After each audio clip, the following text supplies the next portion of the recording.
नमस्कार, मी आरोग्य सल्लागार छाया.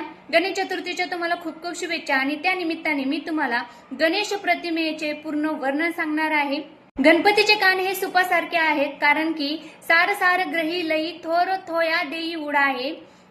जसं सूप हे फोलकटे फेकून देतं आणि स्वच्छ धान्य स्वतःजवळ ठेवतं, तसंच आपण बोलणाऱ्याचे सर्व ऐकावे, पण जे आपल्यासाठी तत्वनिष्ठ आहे तेच आपण घ्यायचं आहे.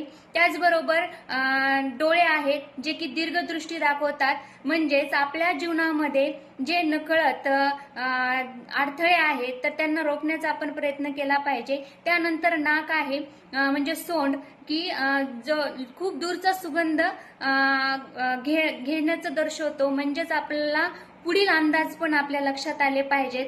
त्याचबरोबर आहे दोन सुळे दात, एक आहे श्रद्धेचा, त्याला पूर्ण दात म्हणतात, आणि एक आहे अर्धदंत, तर तो अर्धा दात आहे बुद्धीचा. म्हणजे बुद्धी कमी जास्त असली तरी चालेल, परंतु श्रद्धा ही पूर्ण पाहिजे स्वतःवर आणि भगवंतावर, कमी जास्त नाही चालत. गणपतीला 4 हात आहेत, तर ते एका हातामध्ये आहे अंकुश, एका हातामध्ये पाश, तिसऱ्या हातामध्ये मोदक आणि चौथा आहे आशीर्वाद. म्हणजेच अंकुश हा आपल्या विकारावर आणि आचारावर ते संयम ठेवण्याचं काम करतो. त्याचबरोबर पाश हा गरज पडेल तर तेव्हा इंद्रियावर म्हणजे इंद्रियाला शिक्षा देण्याचंही काम करतो. तिसरा आहे मोदक, म्हणजे आपल्या जीवनामध्ये आनंद भरण्याचं कामही मोदकाचं आहे, आणि आपला सात्विक आहारही त्याच्यातून दर्शवतो की मानवी जीवनाचा सात्विक आहार पाहिजे. त्याचबरोबर आणि जर या तिन्ही गोष्टी व्यवस्थित असतील, भगवंताच्या विचारानुसार आपण चालत असोल, त्याच्या विचाराच्या संगतीत असोल, तर नक्कीच चौथा हात आपला आशीर्वाद देण्यासाठी आहे.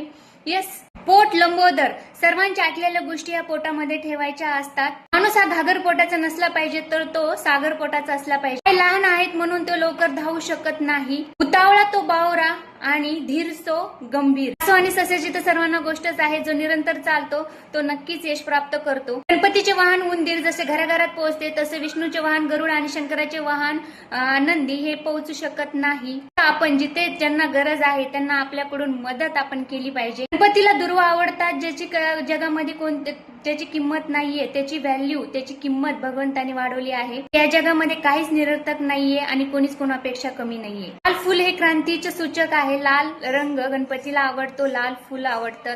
तांदूळ, न तुटलेला विश्वास, म्हणजे न तुटलेली आपली श्रद्धा, अखंडता आपली भक्तीमध्ये पाहिजे. जसा गणपतीचा प्रत्येक गुण आपल्याला सांगतो, यस, की आपलं पोट, आपले डोळे, या सगळ्या गोष्टी, की आपण आत्ताच न पाहता आपलं फ्युचर पाहिलं पाहिजे. आता जर आपण आरोग्याकडे नाही लक्ष दिलं तर निश्चित आपलं घागर पोट झाल्याशिवाय राहणार नाही. त्याचबरोबर